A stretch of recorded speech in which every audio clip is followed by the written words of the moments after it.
नमस्कार दोस्तों, मैं हूं अमृत साहू और आप सभी का लक्ष्य सेवा संस्थान में हार्दिक स्वागत है। तो आइए दोस्तों, आज की क्लास की शुरुआत करेंगे हम इकाई का अंक ज्ञात करना। इकाई का अंक ज्ञात करना, ये जो गणित का जो टॉपिक है बहुत ही महत्वपूर्ण टॉपिक है। इसको मैं आपको आसानी से सरल भाषा में समझाने का प्रयास करूंगा। तो आइए आज की क्लास की शुरुआत करते हैं। इकाई का अंक ज्ञात करने से संबंधित प्रश्नों को हल करने के लिए आपको इसके दो चार जो नियम हैं उसको आपको जानना पड़ेगा। तो आइए मैं नियम आपको बता देता हूं जो इस प्रकार है। देखिए, नियम पहला क्या कहता है?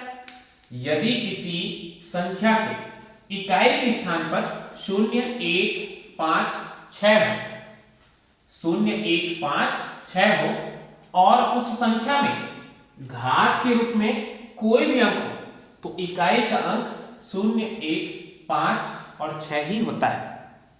इकाई के स्थान पर क्या? 0, 1, 5 और 6।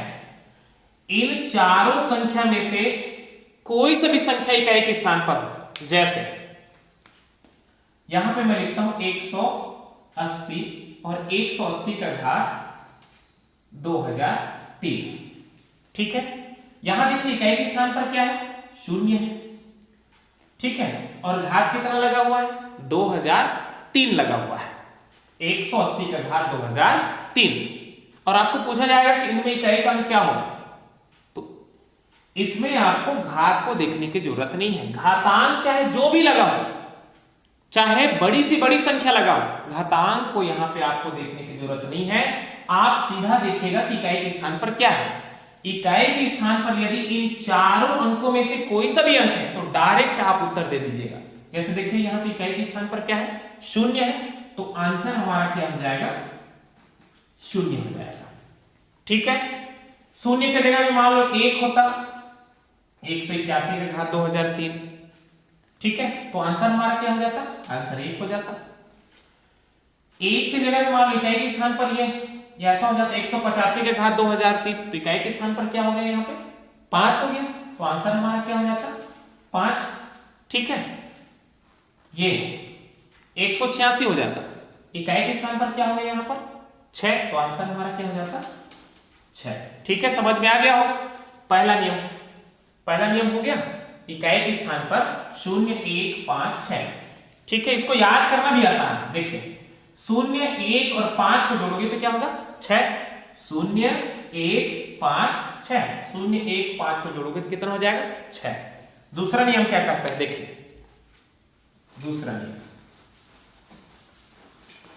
दूसरा नियम कहता है, यह हमारा दूसरा नियम, यदि किसी संख्या के इकाई के स्थान पर 2, 3, 7, 8 हो, 2, 3, 7, 8 हो और उस संख्या में घात के रूप में कोई भी अंक हो तो घातांक को 4 से भाग देकर के इकाई का अंक ज्ञात किया जाता है। जैसे देखिए एक एग्जांपल मैं यहां पे लिखता हूं, 263 का घात 264। ठीक है, 263 का घात 264, या इसको लिख देता हूं 260। 263 का घात मैंने लिख दिया 260। तो अब करेंगे क्या? यहां सबसे पहले चेक करेंगे कि इकाई के स्थान पर क्या है। इकाई के स्थान पर 3 है। दूसरा नियम क्या कहता है कि इकाई के स्थान पर 2, 3, 7, 8 इन चारों अंकों में से कोई सा भी अंक हो, 2 हो सकता है, 3 हो सकता है, 7 हो सकता है, 8 हो सकता है। इन चारों अंकों में से यदि कोई सा भी अंक है, देखिए यहां पे क्या है? 3 है, और घातांक चाहे जो भी अंक, जैसे घातांक रूप में कितना है? 260। तो घातांक को क्या करेंगे? 4 से डिवाइड करेंगे। इसको 4 से डिवाइड करेंगे। 4 से डिवाइड करने के बाद जो भी शेषफल बचेगा उसी शेषफल को इसमें लगा करके इकाई का अंक ज्ञात करेंगे। चलिए मैं हल करके बताता हूं। 4 1 4, 4 छक्का 24, कितना बच गया? 2, 4 पंचे 20। शेषफल कितना आया? 0 आ गया। अब शेषफल 0 आ गया तो इसके भी दो कंडीशन में आपको बताता हूं। यहां पे इसका शेषफल कितना आ गया? 0 आ गया। ठीक है, 263। जब शेषफल शून्य आता है तो हमको घात कितना लगाना होता है? 4 ही लगाना होता है, क्योंकि 4 से हमने क्या किया, उसको विभाजित किया है। अब क्या करेंगे, 3 का घात 4 लगा दें, क्योंकि इकाई के स्थान पर क्या है, 3 है।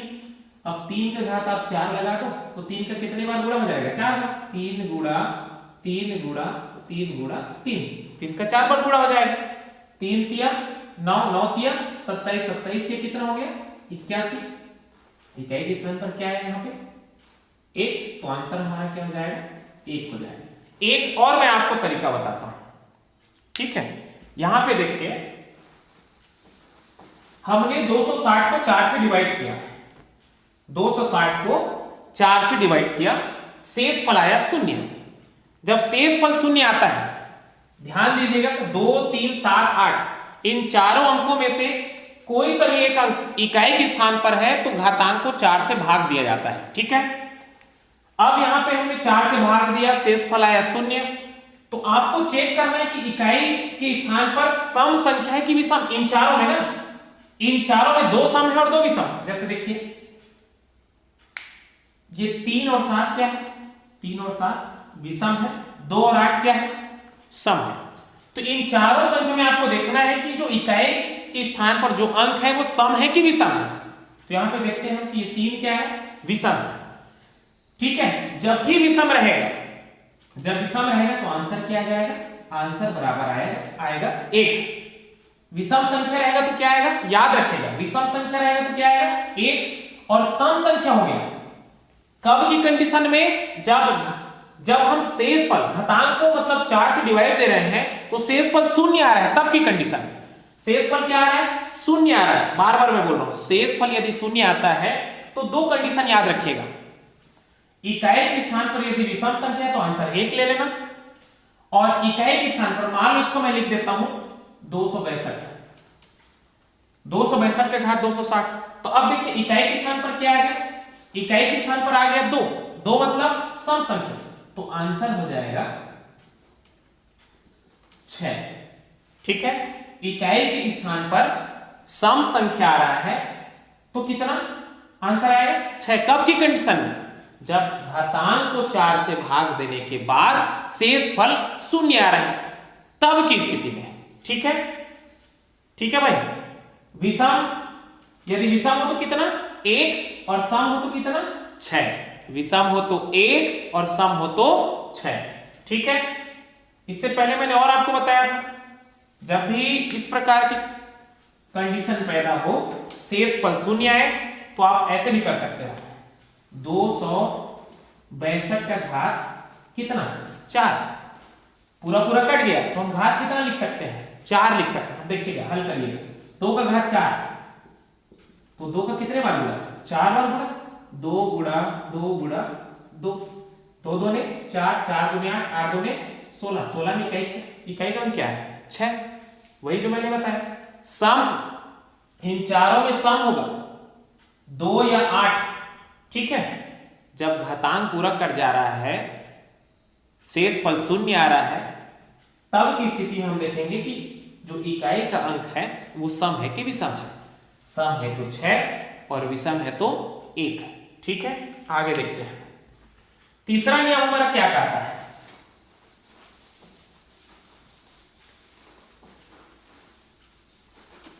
तीसरा नियम,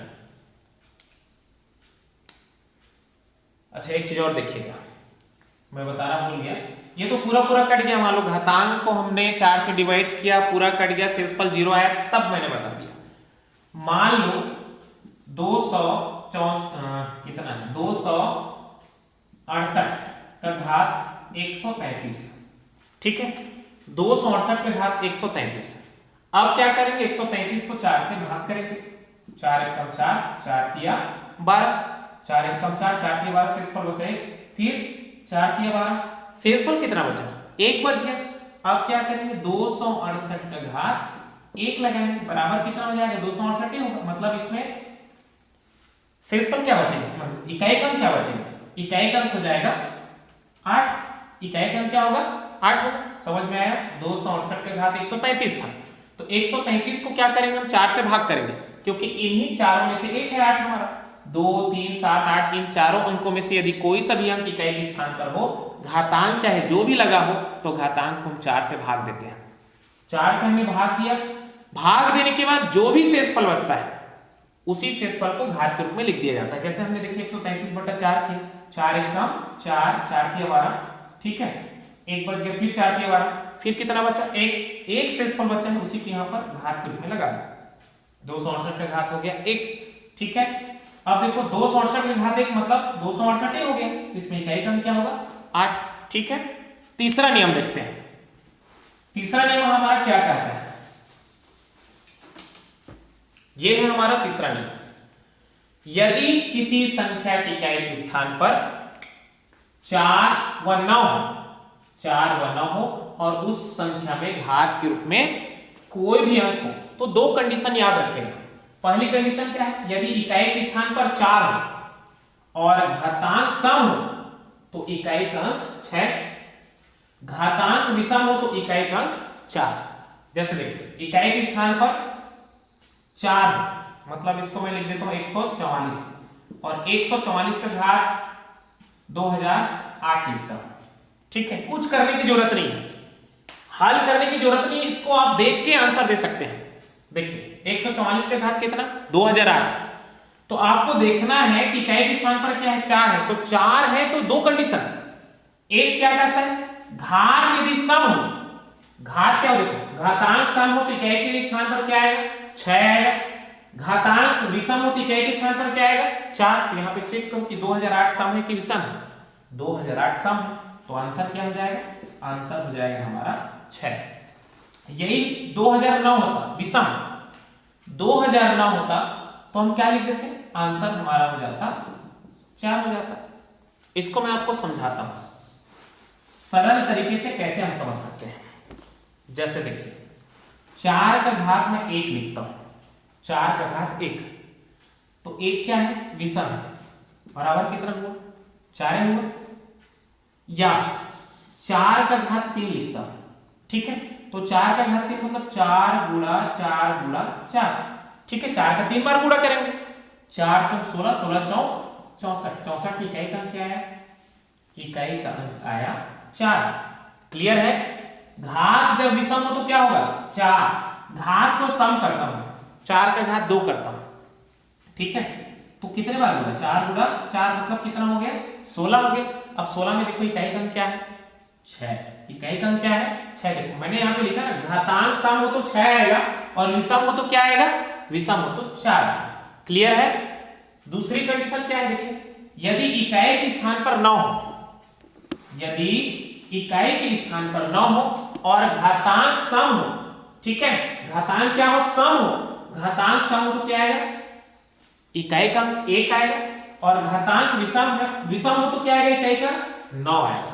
अब इसको मैं आपको समझाता हूं। जैसे 9 का घात मैं 1 करता हूं तो क्या हो गया 9 ही हुआ ना, या 3 करता हूं 9 का घात 3, तो देखिए 9 का 3 बार गुणा करेंगे, 9 नियम 81 और 81 नियम, देखिए 9 नियम कितना हो गया 81 और 81 नियम हो गया 729, ये 9 एकम 9, 9 एकम 9 और 9 8 72, 729 में इकाई के स्थान क्या है, इकाई के स्थान में आया 9। क्लियर है, ठीक है। विषम हो तो 9 और सम हो तो 1, सम हो तो कैसे है देखिए 9 का घात मैं लिखता हूं 2, 2 क्या है सम है, तो 9 का कितने बार गुणा होगा 2 बार, 9 गुणा 9, 9 ने कितना हो गया 81, 9 निया 81। अब यहां पे देखो इकाई के स्थान क्या है, इकाई के स्थान में है 1। क्लियर है, इकाई के स्थान पे क्या है 1, मतलब समझ में आ गया होगा। यदि घात सम हो तो क्या आएगा 1 आएगा, और घात विषम हो तो क्या आएगा 9 आएगा। ये जो 2-3 नियम है मैंने आपको बता दिया, पुनः एक बार देख लो आप, और इसी नियम पर पूरा सवाल हमारा क्या होगा हल होगा। पहला नियम क्या कहता है, यदि किसी संख्या के इकाई के स्थान पर 0 1 5 6 0 1 5 6 को जोड़ोगे तो कितना होगा 6 होगा। 0 1 5 6 हो और घातांक के रूप में चाहे कोई भी संख्या हो तो इकाई का अंक स्वयं 0 1 5 6 ही होता है। दूसरा क्या कहता है, यदि इकाई के स्थान पर 2 3 7 8 हो और घातांक चाहे जो भी संख्या लगा हो, जो भी अंक बड़ी से बड़ी संख्या, तो घातांक को 4 से भाग दे करके इकाई का अंक ज्ञात किया जाता है। एक चीज याद रखिएगा, घातांक को 4 से भाग करेंगे, ठीक है, जो भी शेषफल बचेगा उसी को घात के रूप में लिख करके हम क्या करते हैं, इकाई का अंक निकालते हैं। यदि घातांक को 4 से भाग दे रहे हैं और पूरा पूरा कट जा रहा है, ठीक है, पूरा पूरा कट जा रहा है मतलब शेषफल शून्य आ रहा है, तो शेषफल जब शून्य आता है तो क्या करते हैं, सम और विषम देखते हैं। इन चारों अंकों में 2 3 7 और 8 में केवल 2 3 7 और 8 में सम और विषम देखिए। जैसे सम मतलब 2 और 8 है उसमें, और विषम क्या है 3 और 7। विषम होगा तो क्या होगा, विषम होगा तो क्या आएगा, तो विषम होगा तो उसका आंसर आ जाएगा 1 और सम होगा तो आंसर आ जाएगा 6। मैंने पहले ही आपको समझा दिया, ठीक है। उसके बाद तीसरा नियम क्या है, यदि किसी संख्या के इकाई के स्थान पर 4 व न हो और उस संख्या में घात के रूप में चाहे कोई भी संख्या हो तो क्या करेंगे, दो कंडीशन है। यदि इकाई के स्थान पर 4 हो और घातांक सम हो, घातांक सम हो तो 6, घातांक विषम हो तो 4, ठीक है। यदि इकाई के स्थान पर न हो और घातांक सम हो तो इकाई का अंक क्या हो जाएगा, 1 हो जाएगा, और घातांक विषम हो तो क्या होगा, इकाई का अंक 9 हो जाएगा, ठीक है।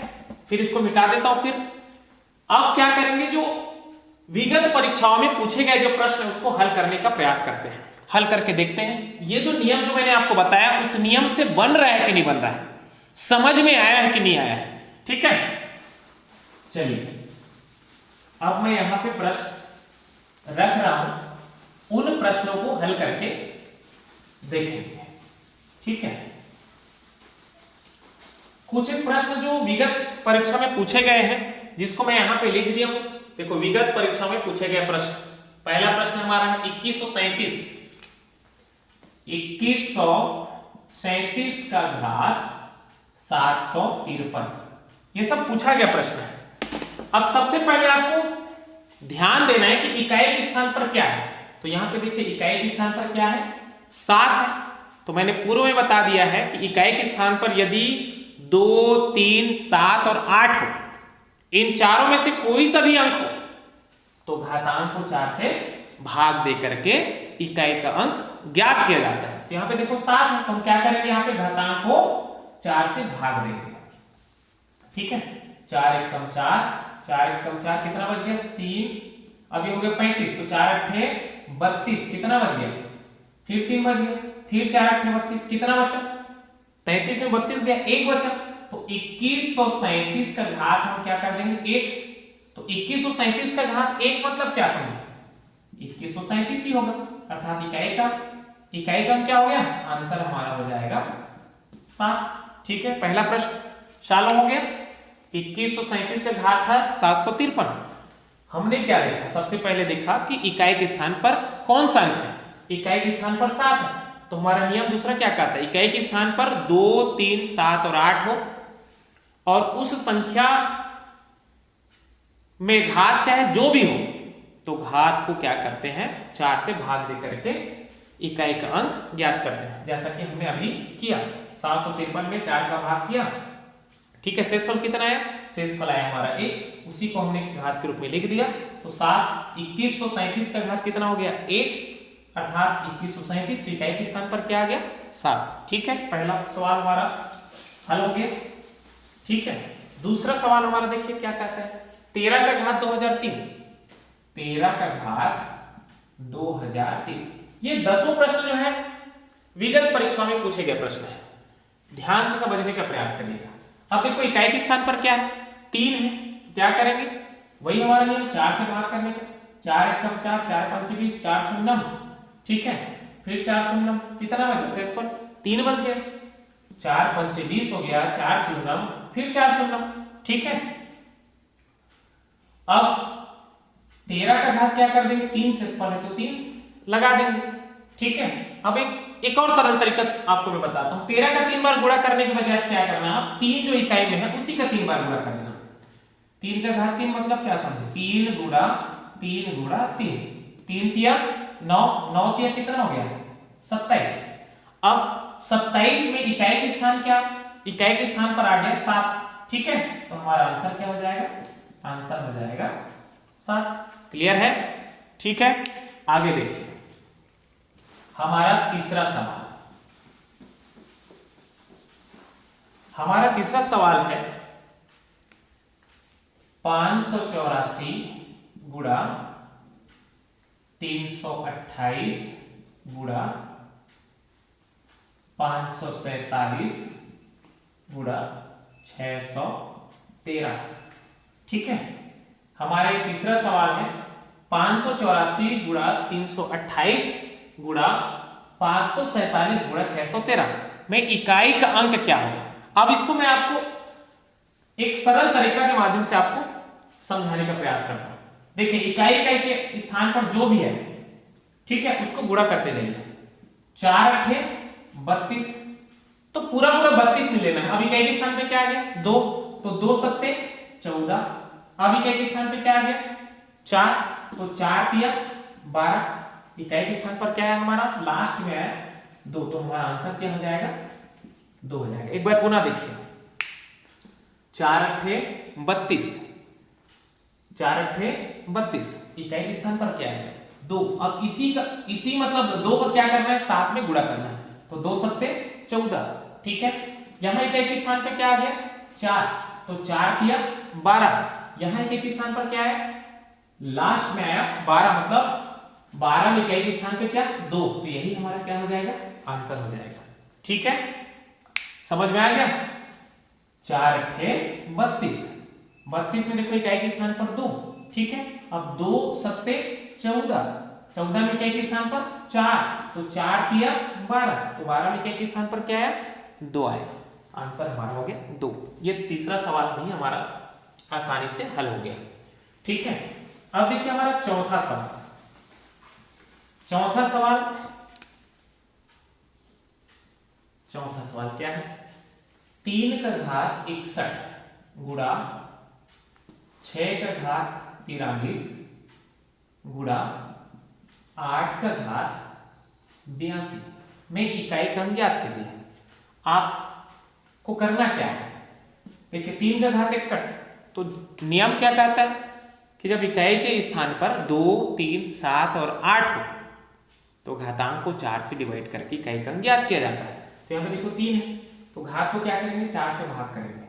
4 एकम 4, 4 एकम 4, 1 बच गया, 2 बच गया, तो 4 पंचे 20, कितना शेष पर बचा 1, तो 3 का घात 1 लिख देते हैं गुणा।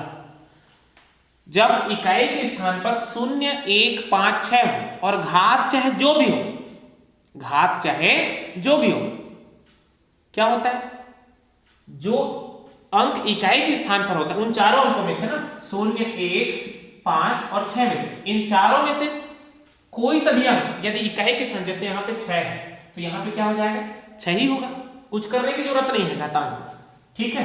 मैंने यहाँ हूबहू क्या लिख दिया 6 का 6 ही लिख दिया, ठीक है।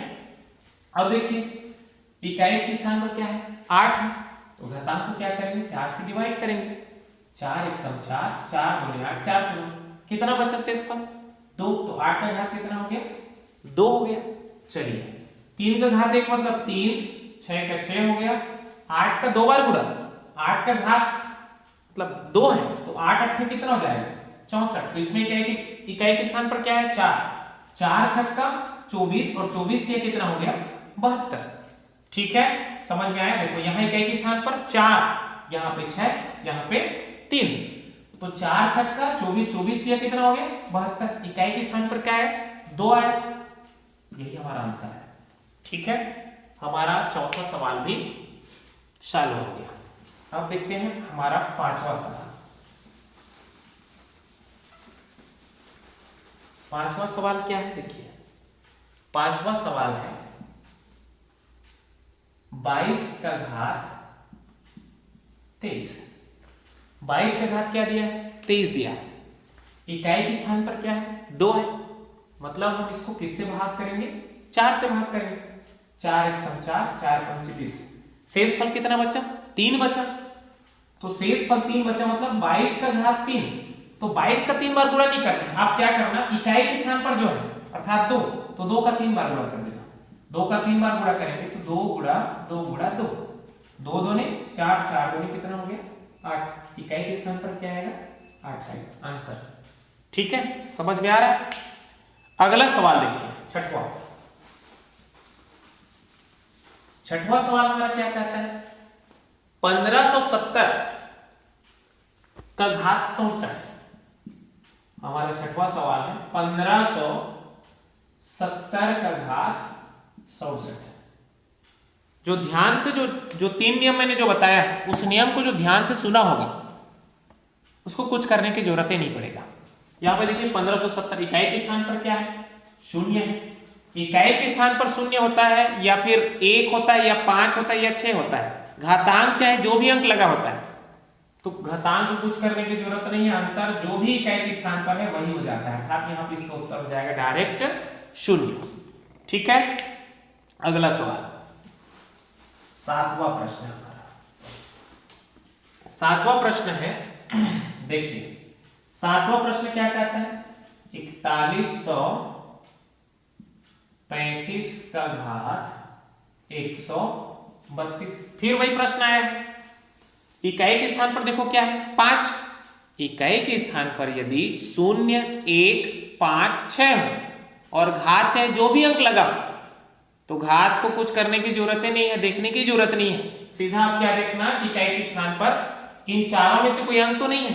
जैसे देखो 5 है कि नहीं है? 5 है, तो हमारा आंसर क्या हो जाएगा? आंसर हमारा डायरेक्ट हो जाएगा 5, कुछ करने की जरूरत नहीं है। ये सब प्रश्न पूछा गया, देखो कितना आसान है। ठीक है, हमारा 8वां प्रश्न देखिए। मैं जल्दी जल्दी इसलिए बता रहा हूं क्योंकि इसमें कुछ करने की जरूरत ही नहीं है, हम समय लेके क्या करेंगे इसमें। ठीक है, 8वां प्रश्न हमारा है 149 का घात 160। हमारा तीसरा नियम वाला देखिए, इकाई के स्थान पर मैंने बताया था, तीसरा नियम में मैंने ये बताया था कि इकाई के स्थान पर यदि 4 या 9 हो तो दोनों में 2-2 कंडीशन बताया था। ठीक है, सम हो तब की बात अलग, विषम हो तब की बात अलग। जैसे इकाई के स्थान पर 4 हो और घातांक सम हो तो 6 आएगा, घातांक विषम हो तो 4 आएगा। और 9 वाले में मैंने बताया था यदि घातांक सम हो तो 1 और विषम हो तो 9। यहां पे देखते हैं इकाई के स्थान पर क्या है? 9 है। और यहां देखो 160 जो घातांक है, 160 क्या है? सम है। तो सम है तो हम क्या आंसर देंगे इसका? सम है तो आंसर हो जाएगा हमारा 1। सम है तो आंसर क्या हो जाएगा? 1। यदि यही विषम होता, मान लो ये 161 होता, तो हमारा आंसर क्या हो जाता? विषम होता तो आंसर हमारा 9 हो जाता। ठीक है, घातांक क्या है? सम है। 160 है ना, ये 149 का घात 160, तो घातांक सम है तो आंसर क्या आ जाएगा इसका? 1 आएगा। ठीक, अगला हमारा 9वां प्रश्न देखिए। 9वां प्रश्न क्या है? 144 का घात 171। 144 का घात 171। ठीक है, अभी मैंने बताया 8वां प्रश्न इकाई के स्थान पर 9 था, यहां पे क्या है देखिए 4। तीसरा नियम हमारा क्या कहता है कि इकाई के स्थान पर यदि 4 या 9 हो, तो देखो यहां पे 4 है ना, 4 और 9 हो तो 2 कंडीशन। इकाई के स्थान पर 4 हो और घात सम हो, घात सम हो तो क्या? 6 और विषम हो तो क्या? 4। यहां पे देखो घात क्या है? 171, विषम है, तो इसका आंसर क्या हो जाएगा? आंसर हो जाएगा 4। घात विषम हो तो 4। ठीक है, घात विषम हो तो क्या? 4। मैंने शुरू में आपको समझा दिया है। अगला प्रश्न देखिए, 10वां हमारा लास्ट प्रश्न है, विगत परीक्षाओं में पूछे गए प्रश्न। ठीक है, 1246 का घात 85 गुणा 101 का घात 109। देखिए 1246 का घात कितना? 85 और 101 का घात कितना 109। यहाँ पे देखो इकाई का अंक क्या है 6, यहाँ पे इकाई का अंक क्या है 1।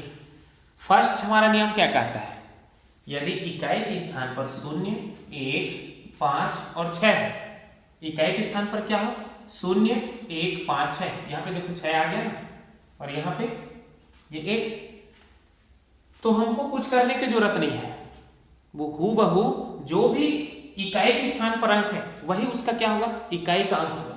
जैसे देखिए यहाँ पे इकाई के स्थान पर क्या है 6, तो 6 ही हो गया, गुणा यहाँ पे इकाई के स्थान पर क्या है 1, तो 1 ही हो गया। अब देखो 6 1 का 6, इकाई के स्थान क्या आ गया, इकाई के स्थान पर 6 आ गया। इस प्रकार हम इकाई का अंक ज्ञात करना आसानी से सीख सकते हैं और समझ सकते हैं। ठीक है, विगत परीक्षाओं में पूछे गए प्रश्न को भी मैंने आसान तरीके से आपको समझाया है, बिल्कुल समझ में आया होगा। यदि ये हमारा जो गणित, जो इकाई का अंक ज्ञात करने वाला जो टॉपिक है आपको समझ में आया होगा, तो हमारे चैनल को बिल्कुल सब्सक्राइब करिए, क्योंकि ऐसे बहुत सारे प्रश्न, बहुत सारे टॉपिक मैं आपको आपके सामने प्रस्तुत करते रहूँगा। तो सबसे पहले हमारे इस चैनल को आप बिल्कुल सब्सक्राइब करिए, लाइक करिए और शेयर करिए, ताकि अधिक से अधिक लोगों तक यह वीडियो प्रसारित हो सके और उसका लाभ मिल सके। ठीक है, फिर पुनः आप सबको बहुत बहुत धन्यवाद।